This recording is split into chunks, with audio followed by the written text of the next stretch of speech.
الکریم اما بعد فاعوذ باللہ من الشیطان الرجیم بسم اللہ الرحمن الرحیم رب اشرح لی صدری ویسر لی امری واحلل عقدۃ من لسانی یفقہوا قولی رب زدنی علما رب زدنی علما رب زدنی علما۔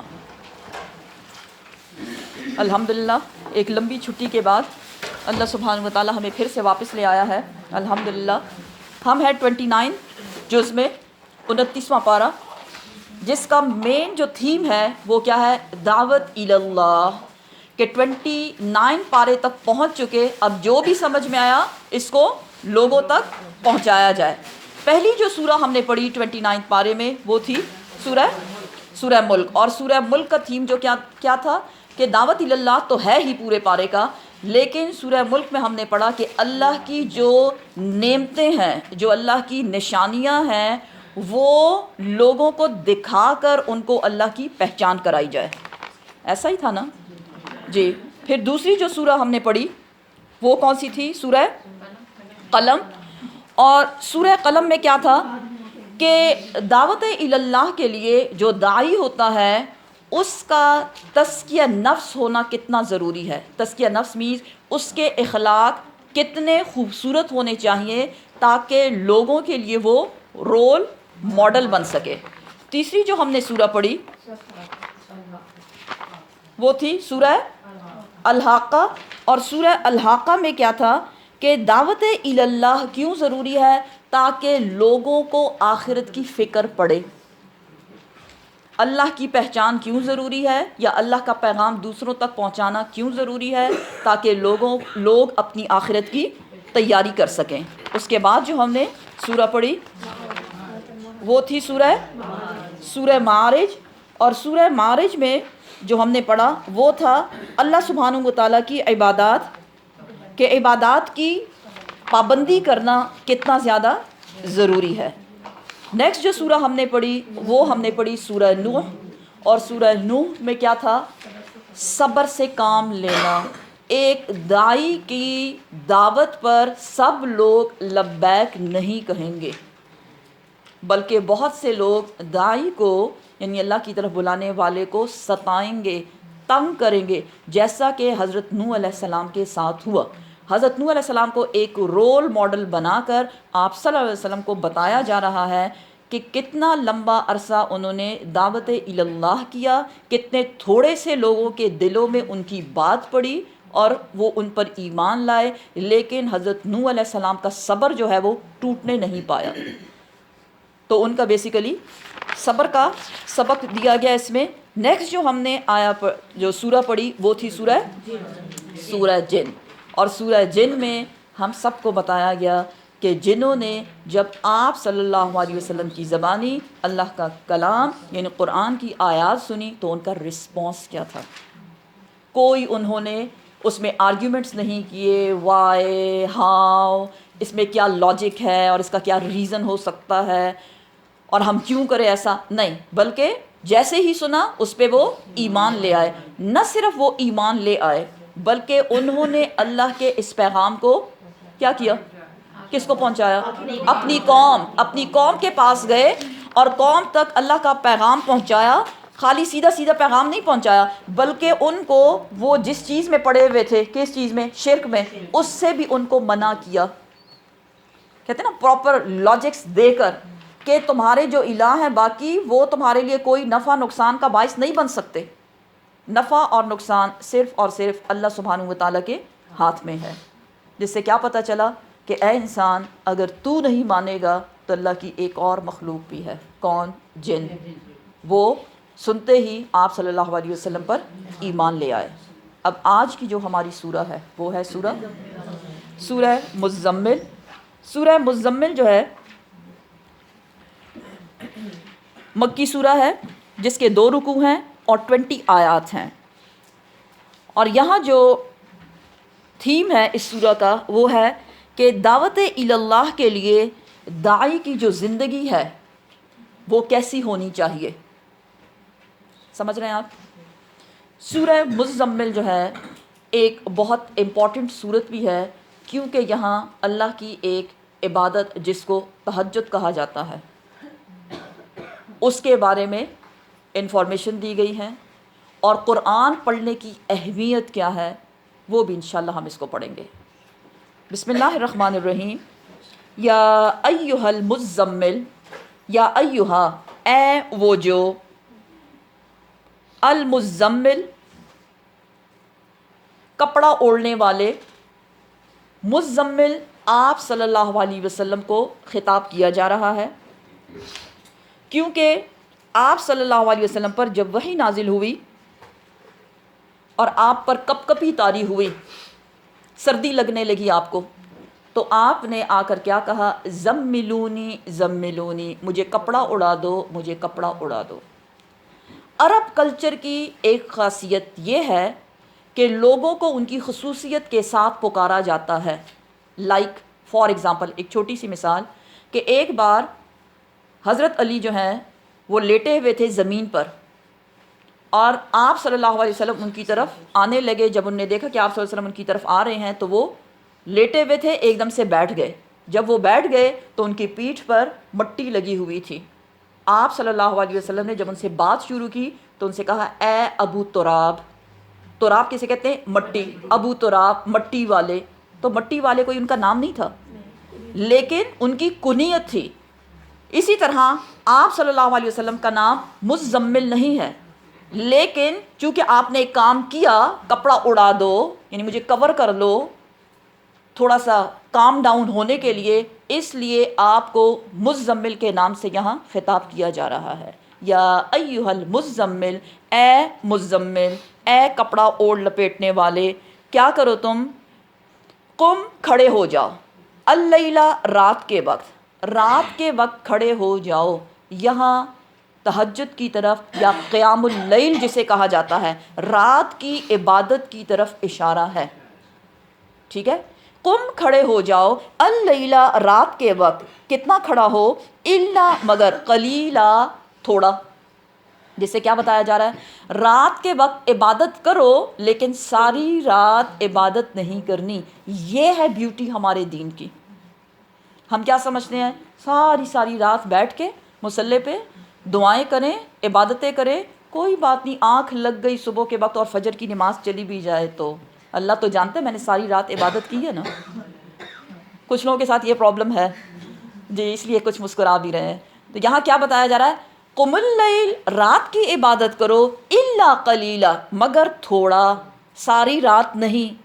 کتنا تھوڑا؟ اب آگے وہ بتایا جا رہا ہے۔ نصف ہو، آدھا، ہو اس رات کا آدھا حصہ، او یا انقص، یا کچھ کم، یعنی آدھے سے کم، من ہو اس رات میں سے، قلیلا، تھوڑا۔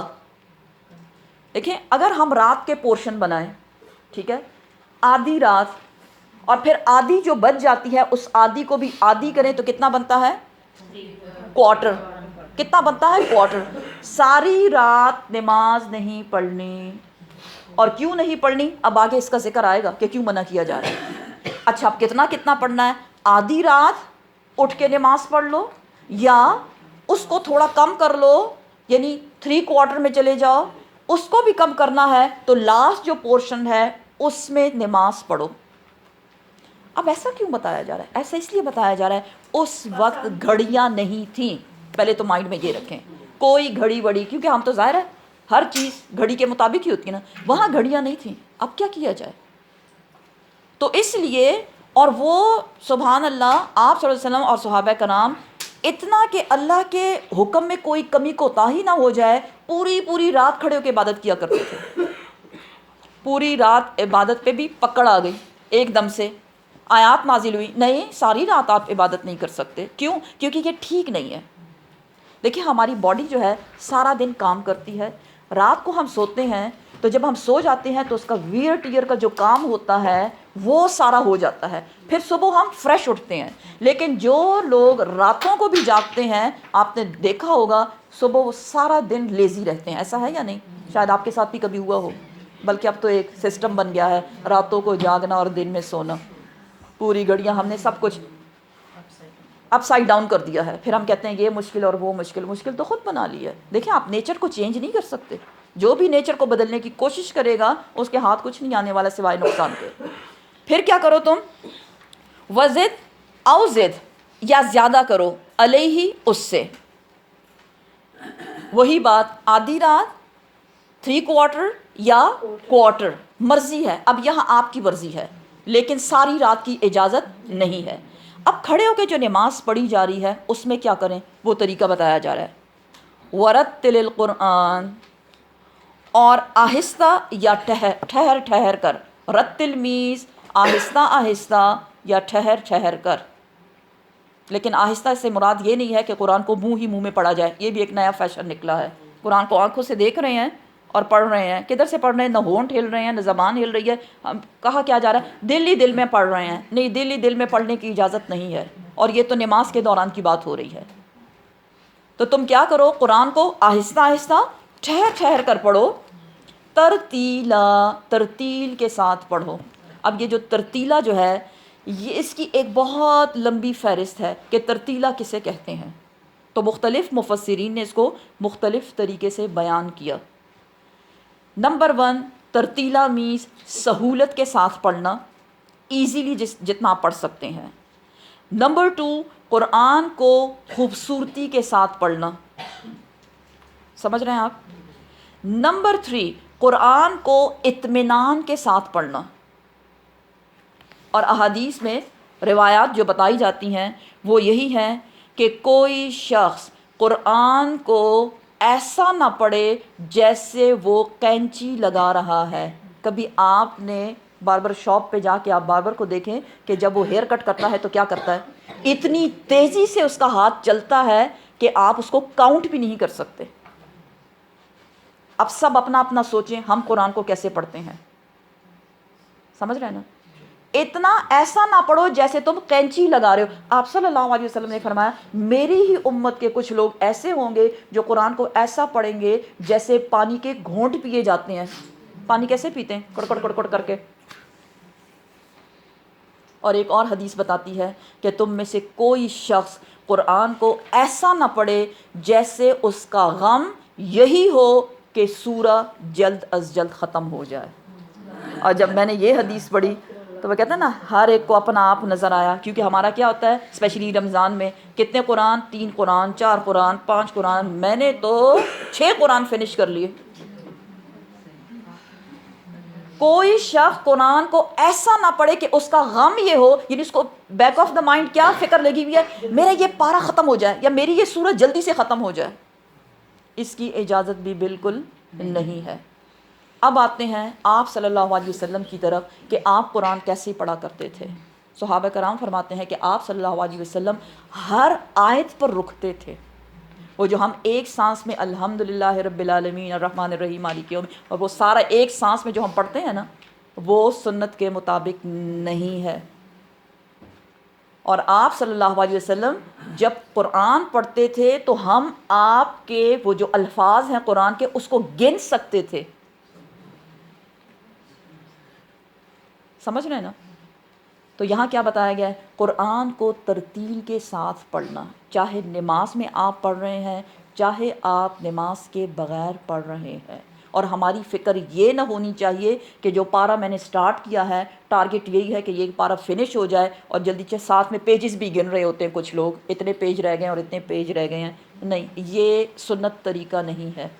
تو ہم اللہ سے دعا کرتے ہیں کہ اللہ سبحانہ و تعالی ہمیں قرآن کو ترتیل سے پڑھنا سکھا دے، اس کی توفیق دے ہمیں. انا بے شک ہم سنلقی جلد ہی ہم ڈالنے والے ہیں علیکہ آپ صلی اللہ علیہ وسلم پر قولاً بات. کیا بات؟ ثقیلا، بہت بھاری. کون سی بھاری بات؟ قرآن کا نزول. اچھا قرآن بھاری کیسا ہے؟ بھاری کا مطلب یہ نہیں کہ جب قرآن کا نزول ہو تو بس یہ تو بہت بھاری ہے تو ہم اس کو لے ہی نہیں سکتے. کیونکہ سم ٹائمز لوگ کیا کہتے ہیں یہ تو ایسا کلام ہے، یہ ہر ایک کے پڑھنے کی چیز نہیں ہے، اس لیے اس کے لیے آپ کسی فلاں پیر اور فلاں کے پاس جائیں، وہاں سے بیعت کریں، وہ آپ کو اجازت دے گا تب آپ اس کو پڑھیں گے. یہ سارے خرافات ہیں، ان سے باہر نکل آئیے. ایک بھاری کلام مینز ایک ایسا کلام جو اللہ سبحانہ و تعالیٰ کا ہے. نمبر 1 تو ظاہر اتنی بڑی ہستی کا ہے.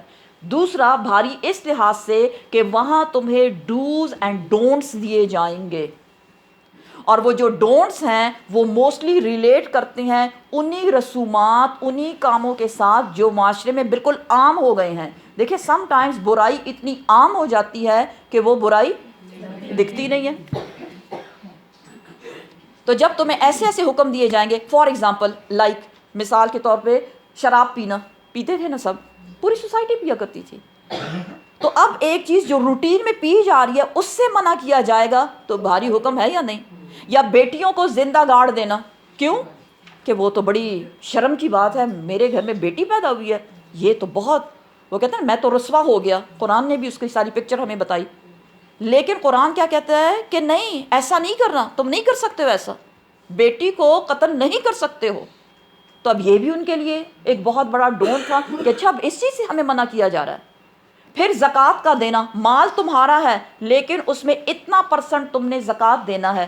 اچھا میرا مال، میں کماؤں، میں محنتیں کروں اور پھر جا کے مفت میں لوگوں میں بانٹ دوں، تو یہ بھی ان کے لیے کوئی پسندیدہ احکامات نہیں تھے۔ اس لیے کیا بتایا جا رہا ہے، تم پہ ایک بھاری کلام نازل کیا جانے والا ہے، اس لیے اس کے لیے تمہیں سٹیمنا چاہیے لوگوں تک پہنچانے کے لیے۔ انا بے شک، ناشیتا بہت مشکل ہے، اللیلی رات کے لیے، رات کے وقت کھڑے ہونا بہت مشکل ہے، ہیا وہ اشد مشکل ہے، وطئن نفس کے لیے، نفس کے لیے رات کا اٹھنا بہت مشکل ہے، یعنی قیام اللیل یا تہجد آپ کہہ لیں، یہ رات کے وقت نفس کے لیے مشکل ہے۔ یہ نفس کون ہوتا ہے؟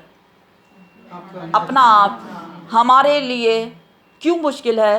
نرم گرم بستر کو چھوڑ کر، اسپیشلی اپنی نیند کو چھوڑ کر، اور اسپیشلی اس وقت جب آپ دیکھ رہے ہیں کہ سارا جہان سو رہا ہے اور اب مجھے جا کے وضو کرنا ہے، کہاں اب آپ بیڈ میں تھے، پھر آپ وضو کرنے گئے اور اب آپ ماشاء اللہ اللہ کے سامنے کھڑے اس کی تعریف بیان کر رہے ہیں اور اس کا کلام پڑھ رہے ہیں، یہ کوئی آسان کام نہیں۔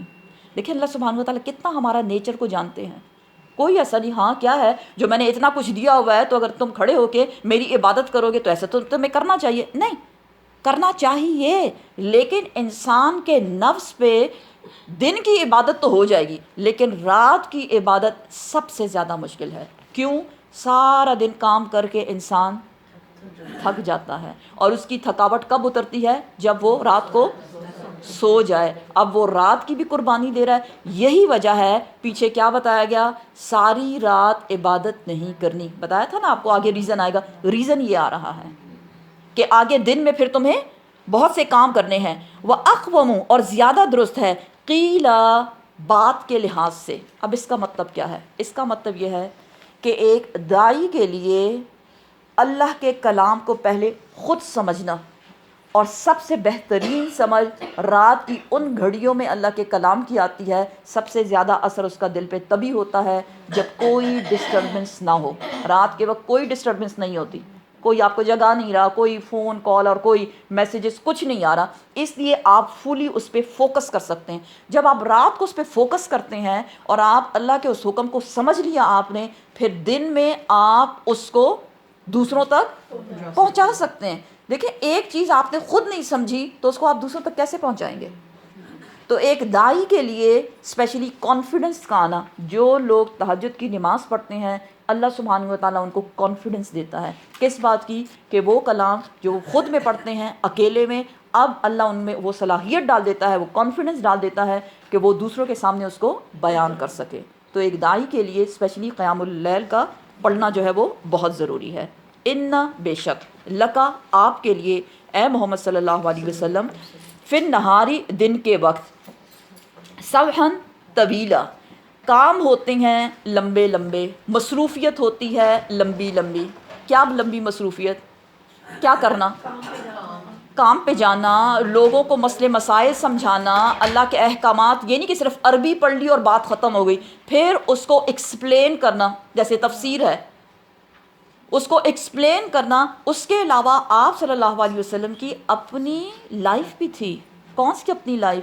ازواج مطہرات کے ساتھ، اپنا خاندان بھی تھا، صلہ رحمی بھی آپ کیا کرتے تھے، تو اس لیے دن کے وقت آپ بہت بیزی ہو جاتے ہیں، اس وقت نماز تو پڑھی جاتی ہے لیکن وہ فلی فوکس ہو کے جو پڑھنا ہے وہ نصیب نہیں ہوتا. اس لیے بیسٹ کیا ہے کہ تہجد کے لیے اٹھ کر قیام اللیل کیا جائے, اللہ کی عبادت کی جائے اور قرآن کو پڑھا جائے.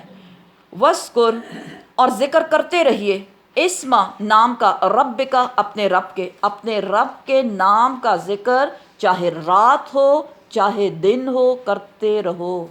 کیسے, کیا کر کے؟ تسبیحات, اللہ اکبر, سبحان اللہ, الحمدللہ, لا الہ الا اللہ. اس کے لیے ضروری نہیں ہے کہ جا کے آپ مصلی پہ کھڑے ہو جائیں, ٹھیک ہے نا, اپنی زبان کو ذکر میں لگائے رکھو. وتبتل, اور کٹ جائیے, الیہ, اس کی طرف, تبتیلا, منقطع ہونا, کٹ جائیے اس کی طرف منقطع ہونا. اب یہ کیا چیز ہے؟ اٹ مینس کہ دن کے وقت بھی چاہے آپ کتنے ہی مصروف کیوں نہ ہو, لیکن جب اللہ کی عبادت کا وقت آئے, کون سا وقت ہوتا ہے؟ نماز کا وقت, تب آپ لوگوں کی پرواہ نہ کریں, ان سے کٹ کر فلی فوکس ہو کر اللہ کی عبادت شروع کر دیں. اور حضرت عائشہ روایت کرتی ہیں کہ آپ صلی اللہ علیہ وسلم ہمارے ساتھ گھر میں گھر کے کاموں میں مصروف رہتے. گھر کے کام کیا ہوتے ہیں؟ صفائی ستھرائی اور کوکنگ وغیرہ, سب ان چیزوں میں آپ ہمارے ساتھ مصروف ہوتے تھے. جیسے ہی نماز کا وقت ہوتا آپ ہم سے ایسے ہو جاتے جیسے اجنبی, آپ ہمیں جانتے ہی نہیں ہیں. یہ ہوتا ہے تبتل الیہ تبتیلا, کٹ جائیے, منقطع ہو جائیے جیسے ہی اللہ کی عبادت کا وقت آئے. تو آپ صلی اللہ علیہ وسلم سارے ضروری کام, ہم کہتے ہیں نا پہلے یہ کام میں پورا کر لوں پھر میں نماز پڑھ لوں گا, نہیں, پہلے مجھے نماز پڑھنی ہے پھر مجھے اپنے کام پورے کرنے ہیں, کیونکہ کام تو ختم نہیں ہوتے اور نماز کی ایک اسپیسیفک ڈیوریشن ہوتی ہے. نماز تو قضا ہو جائے گی, کام نے تو قضا نہیں ہونا. اس لیے جب نماز کا وقت آئے تو سب سے منقطع ہو کر نماز پڑھیے. کس کی عبادت کریں؟ کون ہے وہ ہے رب. اور رب کون ہوتا ہے؟ خالق, مالک, مدبر. رب المشرق, مشرقوں کا رب, والمغرب, اور مغرب کا رب. لا الہ الا ہو, نہیں کوئی الہ مگر وہی ایک اللہ سبحانہ و تعالی. فاتخذہ, بنا لو اس کو, پکڑ لو اس کو, وکیلا, وکیل. وکیل کون ہوتا ہے؟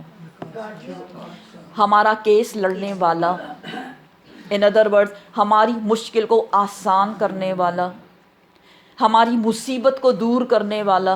دنیا میں ہوتا ہے نا وکیل, کیا کرتے ہیں؟ کیا کرتے ہیں؟ وکیل کے پاس جاتے ہیں تو کیا کرتے ہیں؟ مفت میں کرتا ہے, پیسے لے کر, پراپر فیس لے کر, اور جتنا اچھا وکیل اتنی بڑی اس کی. اللہ سبحانہ و تعالیٰ وداؤٹ اینی چارج آپ کا کیس لڑنے کو تیار ہیں, بشرط یہ کہ آپ اپنے کیس کو اللہ کے حوالے کر دیں. رب المشرق والمغرب لا الہ الا ہو, وہ رب جو مشرقوں کا ہے, جو مغربوں کا ہے. اٹ مینس جو مشرق اور مغرب کے درمیان ہے ان سب کا بھی وہی رب ہے. وہی ہے ایک عبادت کے لائق, وہی ہے رات کی گھڑیوں میں عبادت کرنے کے لائق, وہی ہے دن کی مصروفیات کو چھوڑ کر اس کی عبادت کرنے کے لائق. پھر کیا کرو؟ فاتخذہ وکیلا, پس اس کو اپنا وکیل بنا لو. دنیا کے وکیل تو کیس ہار جاتے ہیں, لیکن اللہ سبحانہ و تعالیٰ ایسا وکیل ہے جو کبھی کوئی کیس ہارتا نہیں ہے. کیسے رب کو وکیل بنائیں؟ کیا طریقہ اپنائیں؟ جب وکیل کے پاس جاتے ہیں تو کیس رکھتے ہیں اس کے سامنے, یعنی اس کو کہتے ہیں میرے چہرے کو دیکھ لو تمہیں سب پتہ چل جائے گا, ہے کیس دیتے ہیں نا اس کو.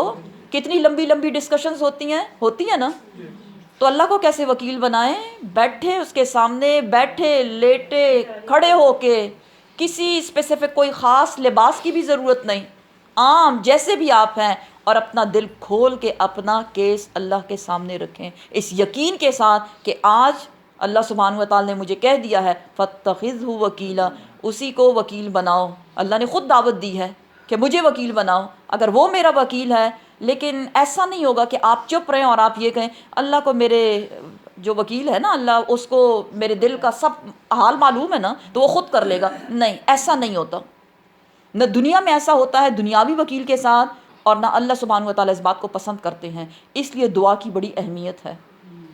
تو اپنی دعاؤں میں اپنے کیسز اللہ کے سامنے رکھیں, ہمارا حال کیا ہے؟ لوگوں کے سامنے اپنے کیس رکھتے رہتے ہیں، رونا دھونا ایک کے پیچھے دوسرے کے پیچھے، اور جب کچھ نہیں بنتا تو پھر جا کہتے ہیں اللہ بس تو ہی سن لے، کوئی میری بات سنتا ہی نہیں ہے، بس تو ہی سن لے۔ یہ طریقہ نہیں ہے، یہ طریقہ نہیں ہے کہ سب نے آپ کو دھتکارا پھر آپ جاتے ہیں رب کے پاس، نہیں، پہلے ہی سٹیپ میں میرا وکیل کون؟ اللہ سبحانہ و تعالی۔ اب جب آپ دعوت دیں گے تو لوگ آپ کی بات مانیں گے؟ کیا کریں گے؟ برا بھلا کہیں گے۔ تو وہاں کیا ضروری ہے؟ وَاصْبِرْ، اور صبر کیجئے، کس چیز پر؟ عَلَا پر، ما جو، یقولون جو وہ کہتے ہیں، کون؟ لوگ، سننے والے جو مان کے نہیں دے رہے، وہ جو بھی کہیں گے آپ اس پر صبر سے کام لیجئے، اور کیا کرے؟ وَاہْجُرْهُمْ، اور ہجرت کیجئے ان سے۔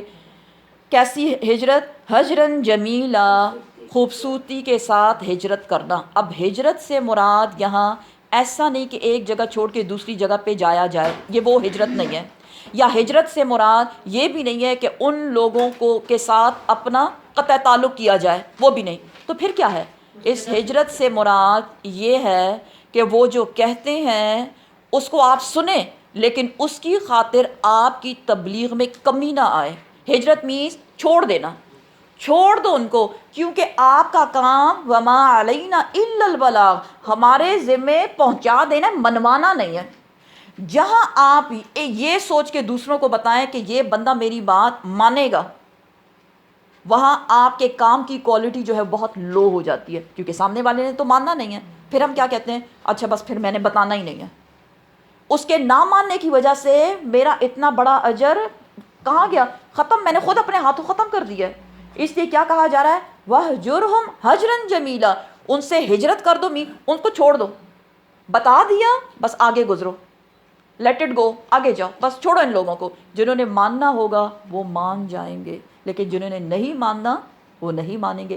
پیغمبر کی مثال ایک ماں کی شفقت کی طرح ان کی ہوتی ہے، جیسے ماں چاہتی ہے میرا بچہ مان جائے، کسی طریقے سے مان جائے۔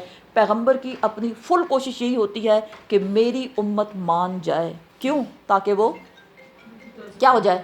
بچ جائے، تاکہ وہ بچ جائے کس چیز سے؟ اللہ کی نافرمانی سے، جہنم سے۔ اس لیے کوشش پیغمبر کی کیا ہے؟ کہ لوگ میری بات مانیں، نہیں مانتے کوئی بات نہیں، چھوڑ دو ان کو۔ اللہ سبحانہ تعالیٰ فرماتے ہیں وَذَرْنِی، مجھ پہ چھوڑو، وَذَرْنِی، مجھ پہ چھوڑو۔ کس پہ چھوڑو؟ اللہ سبحانہ و تعالیٰ پہ۔ کس سے فرمایا جا رہا ہے؟ پیغمبر سے۔ مجھ پہ چھوڑو، کیا کس کو چھوڑو؟ والمکذبین، جو جھٹلانے والے ہیں۔ جھٹلانا کیا ہوتا ہے؟ نہ ماننا۔ کس کو نہیں مان رہے؟ قرآن کو، اللہ کے احکامات کو، پیغمبر کی نبوت کو۔ یہ نہ ماننے والے جو ہیں ان کا معاملہ مجھ پہ چھوڑ دو، میں جانوں اور یہ، لیکن تمہارا کام پہنچانا ہے۔ ایسا نہیں کہ تم یہ کہو کہ چلو میں نے پہنچانا، نہیں، تم اپنی ڈیوٹی کرتے جاؤ، لیکن ان کا حساب جو ہے وہ مجھے کرنا ہے، وہ تمہیں نہیں کرنا، ٹھیک ہے نا؟ کیونکہ ہم بہت شارٹ کٹ لے کے جلدی سے حساب پہ اتر آتے ہیں، پھر ہم لوگوں کو بھی بتاتے ہیں وہ فلانا میں نے اس کو بتایا، مانتی نہیں ہے، تو آپ اپنا اجر خراب کر رہے ہیں۔ کسی کو نہ بتائیں، جس کو بتانا تھا بس اس کو بتا دیا، آپ نے اپنا کام کر لیا۔ چھوڑو میرے ذمے، کون؟ یہ جھٹلانے والے، اور کون ہے یہ؟ اولِ النعمہ، یہ جو خوشحالی میں زندگی گزارنے والے ہیں۔ کیونکہ موسٹلی پیغمبر کی مخالفت کون لوگ کرتے ہیں؟ پیچھے سے ہسٹری پڑھے نا، وہ لوگ جو ایلیٹ کلاس ہوتی ہے، جن کو اللہ نے خوب خوب نوازا، عیش و عشرت میں زندگی گزارنے والے، جن کو کوئی تکلیف نہیں، مالی اور اولاد اور تجارت سب کچھ اللہ نے ان کو دیا، وہی لوگ تھے یا سرداران جو تھے جنہوں نے ہر پیغمبر کو جھٹلایا۔ اللہ سبحانہ تعالیٰ فرماتے چھوڑ دو ان کا معاملہ، جو جھٹلانے والے ہیں، جو نعمتیں مجھے سے لینے والے ہیں، عیش پرست لوگ۔ وَمَهِّلْهُمْ، اور مہلت دو ان کو، قلیلا، تھوڑی۔ سبحان اللہ، اللہ کی شان دیکھیں نا، غفور الرحیم ذات، الرحمن الرحیم، کہ نہ ماننے والوں کو مہلت دی جائے۔ اور حضرت نوح علیہ السلام نے اپنی قوم کو کتنی مہلت دی؟ 950 سال۔ ہم 2 بار بتانے کے بعد تیسری بار بتانا ہی چھوڑ دیتے ہیں، جو سنت طریقہ نہیں ہے۔ قرآن آئینہ ہے، اپنے آپ کو چیک کریں۔ آپ صلی اللہ علیہ وسلم کی سنت کیا ہے؟ لوگوں تک اللہ کا پیغام پہنچانا۔ سوچیں، خود اپنے آپ سے پوچھیں، میں نے کتنی بار پہنچایا؟ کتنی بار لوگوں نے نہیں مانا؟ اور پھر میں نے دوبارہ انہی کو منوانے کی کوشش کی. کوشش تو کرنی ہے نا. یہاں کیا بتایا جا رہا ہے؟ نہ ماننے والوں کو، اس خوشحالی میں زندگی گزارنے والوں کو تھوڑی مہلت دو. کس بات کی مہلت؟ کہ اگر وہ نہیں مان رہے تو چھوڑ دو ان کو اس حال پہ، شاید کہ کچھ وقت گزرے اور وہ پھر سے مان لیں. انا بے شک، لدینا ہمارے پاس ہیں، انکالن انکالن بھاری بیڑیاں، و جہیمہ اور جہنم کی آگ. کس کے لیے ہے؟ نہ ماننے والوں کے لیے. اس لیے کہا گیا نا ذرنی، مجھ پہ چھوڑو، میرے ذمے چھوڑو. جو نہیں مانے گا اس کے لیے اللہ سبحانہ و تعالیٰ نے بندوبست کر دیا ہے. تمہارا کام نہیں کہ لوگوں کو کٹہرے میں کھڑا کر کر ان کو شرمندہ کرواؤ. کتنی بار کہا کلاس میں آؤ اور یہ تو آتی نہیں ہے. نہیں ہے اس کی اجازت. ہمارا کام صرف لوگوں کو دعوت دینا ہے. That's it. آئیں گے تو ان کی بھلائی، نہیں آئیں گے تو بھی آپ کی بھلائی. آنے اور نہ آنے میں دونوں میں آپ کی بھلائی ہے، کیونکہ آپ نے اپنی ڈیوٹی کر لی ہے. جو نہیں مانے گا ان کے لیے انجام کیا ہے؟ بھاری بیڑیاں اور جہنم کی آگ. وطعامن اور کھانا بھی. اچھا جہنم میں کھانے کی بھی ضرورت پڑے گی؟ جی ہاں، کیونکہ جہنم میں کسی کو موت نہیں آئے گی. جہنمی جلتے جائیں گے، ساتھ میں ان کی نیو سکن اگتی جائے گی. تو وہ عذاب کا سلسلہ جو ہے وہ چلتا رہے گا. اس میں کوئی کمی نہیں آئے گی. قرآن میں ہم پڑھ چکے. اب جب زندگی ہے تو زندگی کے لیے کھانا بھی چاہیے، بھوک تو لگتی ہے. اس لیے وہاں ان کا جو کھانا ہے وہ کیسا ہے؟ ذا غصتن. کیسا کھانا؟ ایسا کھانا جو نہ کھانے کے برابر ہے، یعنی کھانے کے قابل چیز ہی نہیں ہے.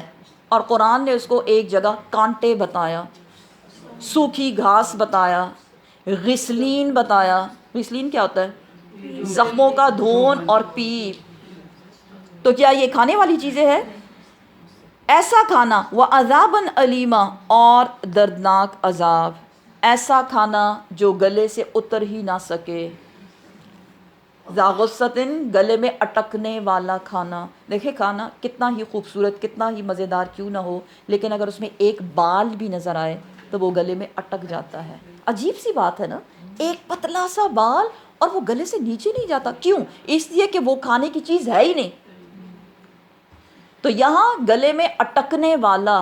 اب کانٹے کھانے کی چیز تو نہیں ہے، گھاس جو ہے سوکھی گھاس وہ کھانے کی چیز تو نہیں ہے، غسلین کھانے کی چیز تو نہیں ہے. تو ان نیچرل جو کھانے کی چیز نہیں ہے وہ جا کے گلے میں پھنسنی ہے. ایسے لوگوں کے لیے جو جہنمی ہے گلے میں پھنسنے والا کھانا اور دردناک عذاب ہے. اللہم اجرنا من النار، اللہم اجرنا من کل عذاب. اب یہ سب کچھ کب ہوگا؟ جب زندگی ختم ہو جائے گی. اور زندگی ختم ہوتی ہے تو انسان کو موت آتی ہے، لیکن جب دنیا ختم ہو جائے گی تو پھر کیا ہوگا؟ ساری کی ساری دنیا ختم ہو کے قیامت شروع ہو جائے گی. یہاں قیامت کا سین ہے. یوم جس دن ترجف ہلا ماری جائے گی، الارض زمین، والجبال اور پہاڑ. زمین اور پہاڑ ہلا مارے جائیں گے. زبردست قسم کا زلزلہ آئے گا، دھماکہ ہوگا. وکانت اور ہو جائیں گے، الجبال پہاڑ، کثیبم مہیلا. کیسے؟ ریت کے ڈھیر بن جائیں گے. ریت کے ڈھیر بن جائیں گے. اتنے مضبوط پہاڑ وہ ریت کے ڈھیر بن جائیں گے. کون ان کو ریت کے ڈھیر بنائے گا؟ اور اللہ سبحانہ و تعالیٰ کو ایسا کرنے کے لیے مزدوروں کی ضرورت نہیں ہے، تو اس پہ ٹائم بھی نہیں لگنا. زمین ہلا ماری گئی، سب کچھ ٹوٹ پوٹ گیا، اور جو سب سے مضبوط چیز ہے زمین پر پہاڑ وہ بھی ریزہ ریزہ ہو گئے، وہ ریت کے ڈھیر بن گئے. اب کدھر جائے گا انسان؟ کیا انسان نے سوچا نہیں؟ انا بے شک ہم نے، ارسلنا بھیجا ہم نے، الیکم تمہاری طرف، رسولا ایک رسول، شاہدن جو گواہی دینے والا ہے، علیکم تم پر. یہ بات کس سے کی جا رہی ہے؟ اہل مکہ سے. تمہارے پاس ایک رسول آیا ہے. کون رسول؟ آپ صلی اللہ علیہ وسلم. وہ شاہد ہے، گواہی دینے والا ہے، علیکم تم پر. کس چیز پر؟ تم پر کیسے گواہی دے گا کہ لوگوں نے بات مانی یا نہیں مانی؟ کما جیسا کہ ارسلنا بھیجا ہم نے، الا فرعون فرعون کی طرف، رسولا. کون سا رسول؟ موسیٰ علیہ السلام. یہ محمد صلی اللہ علیہ وسلم، اے اہل مکہ جو تمہارے پاس آئے ہیں، یہ کوئی نرالے رسول نہیں ہے، کوئی انوکھی بات اللہ نے نہیں کی. اللہ سبحانہ و تعالیٰ نے ہر قوم کے پاس اپنا ایک ایک رسول بھیجا. لیکن یہاں اسپیشلی فرعون کا ذکر کیوں آیا؟ سوچنے کی بات ہے نا، کسی اور قوم کی بات بھی ہو سکتی تھی. اس لیے آیا کہ سرداران مکہ کا جو ایٹیچیوڈ تھا وہ فرعون کی طرح تکبرانہ تھا. تکبر سمجھتے ہیں نا جی، مغرور لوگ تھے. وہ کہتے تھے بھلا ہم سا کون ہو سکتا ہے، ہم تو بڑی چیز ہیں. تو اللہ سبحانہ و تعالیٰ ان کو ریمائنڈر دے رہے ہیں، سوچو فرعون جس نے خدائی کا دعویٰ کیا، انا ربکم الاعلی اس نے کہا، اور اس کو اللہ نے دیا بھی بہت کچھ تھا اس کے پاس، لیکن اس کے باوجود اس کی دنیاوی نعمتیں اس کو اللہ سے بچا نہ سکیں. اس کے پاس اس کی ہدایت کے لیے بھی اللہ نے بندوبست کیا، ایسا بھٹکتا ہوا نہیں چھوڑا، اور اللہ سبحانہ و تعالیٰ نے حضرت موسیٰ علیہ السلام کو اس کی طرف بھیجا. فَعَصَىٰ فِرْعَوْنُ پس نافرمانی کی فرعون نے، جیسا کہ تم لوگ نافرمانی کرتے ہو. کس کی؟ الرسول، رسول کی. فرعون نے کس کی نافرمانی کی؟ حضرت موسیٰ علیہ السلام کی. اسی طرح تم بھی اے سرداران مکہ آپ صلی اللہ علیہ وسلم کی نافرمانی کرتے ہو.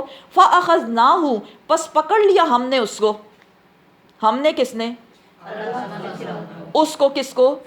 فرعون کو. پکڑ لیا ہم نے اس فرعون کو. کیسا پکڑا؟ اخذن جیسے پکڑنا ہوتا ہے، وبیلا بڑا سخت پکڑنا. مہلت نہیں دی اس کو. کیسے پکڑا؟ کیا کیا؟ غرقیاب کر دیا. فرعون کو غرقیاب کر دیا. فکیفا پھر کیسے، تتقون پھر کیسے تم بچ سکتے ہو. کیسے بچ سکتے ہو؟ ان کفر تم اگر تم بھی کفر کرو گے. کس کی طرح؟ اور یہ کس سے بات ہو رہی ہے؟ کیسے تم بچ سکتے؟ اہل مکہ سے. مثال دے کے، انسان کی نیچر ہے وہ مثالوں سے زیادہ اچھے سوچتا ہے، زیادہ اچھے سے وہ اس کو سمجھ سکتا ہے. اس لیے اہل مکہ کو بتایا جا رہا ہے بڑے بڑے سردار ہو، اللہ نے تمہیں بہت دیا ہے، مرتبہ، مال، دولت، بیٹے، سب کچھ دیا ہے، لیکن اس کے باوجود کمپیریزن تو ذرا کرو. فرعون کون تھا؟ وہ بھی بڑی چیز اپنے آپ کو سمجھتا تھا، لیکن جب اس نے رسول کی نافرمانی کی، جیسا کہ تم اپنے رسول کی نافرمانی کر رہے ہو، اللہ نے اس کو سختی سے پکڑا، غرقیاب کر دیا، سب کچھ اس کا برباد کر دیا. ذرا تم سوچو اگر فرعون اپنے آپ کو نہ بچا سکا، تم میری پکڑ سے اپنے آپ کو کیسے بچا سکتے ہو؟ بات سمجھ میں آئی؟ یومن اس دن سے. کون سا دن؟ یجعلو جو بنا دے گا، الولدان بچوں کو، شیبا بوڑھا. کون سا دن؟ قیامت کا دن جب آئے گا. دنیا کی پکڑ تو دنیا کی پکڑ ہے، لیکن وہ ایسا دن ہے جو بچوں کو بوڑھا بنا دے گی. اب یہ بیسیکلی محاورتاً بات سمجھائی جا رہی ہے. کون سے بچے کے چہرے پہ زیادہ جلدی میچیورنس آتی ہے؟ جب وہ کہتے ہیں نا دنیا کے تھپیڑے اس کو پڑتے ہیں نا. کیونکہ انسان مشکل حالات سے جو سیکھتا ہے وہ خوشحال حالات میں رہ کے نہیں سیکھ سکتا. ایسا ہے یا نہیں؟ سب ایگری کرتے ہیں اس بات سے. قیامت کا دن اتنا سخت ہوگا کہ جو بچے ہیں وہ بھی بوڑھے دکھیں گے. کیوں؟ قیامت کی سختی سے. دیکھیں جب کسی کو پکڑا جاتا ہے، دبوچا جاتا ہے، شیر نے جا کے شکار کو پکڑا تو اس شکار کی تو آنکھیں ہی باہر نکل آتی ہیں، کیونکہ اس کو پتہ ہے بس میں ختم ہو گیا ہوں. تو قیامت کی سختی کی طرف بیسیکلی اشارہ ہے. اور ویسے بھی 50,000 سال کا دن ہوگا. اگر ہم اس کو لٹرلی ایسے لیں کہ بچے بوڑھے دکھائی دیں گے تو 50,000 سال لمبا دن. باقی واللہ عالم دکھتا ایسا ہی ہے کہ محاورتاً قیامت کی سختی بیان کرنے کے لیے ایسی مثال دی جا رہی ہے. السماء اتنا سخت دن کہ آسمان کا حال کیا ہوگا. منفطر. منفطر مینس پھٹ جانا، بھی اس سختی کے ساتھ. کون سی سختی؟ قیامت کی سختی کے ساتھ. پیچھے کیا بتایا گیا؟ زمین ریزہ ریزہ، پہاڑ ریت کے ڈھیر بن گئے. اب دیکھا جائے تو آسمان تو ماشاءاللہ بہت اونچا، سٹرونگ، کوئی پلر اس میں نہیں ہے، شاید یہ بچ جائے. نہیں، اللہ سبحانہ تعالیٰ فرماتے یہ بھی پھٹ جائے گا، یہ بھی ٹکڑے ٹکڑے ہو جانا ہے. کوئی چیز قیامت کی بلا سے بچ نہیں سکتی. کانا ہے وعدہ اس کا وعدہ، اللہ کا وعدہ، مفعولا ہو کے رہنے والا، پورا ہو کے رہے گا. اور اللہ کا وعدہ کیا ہے؟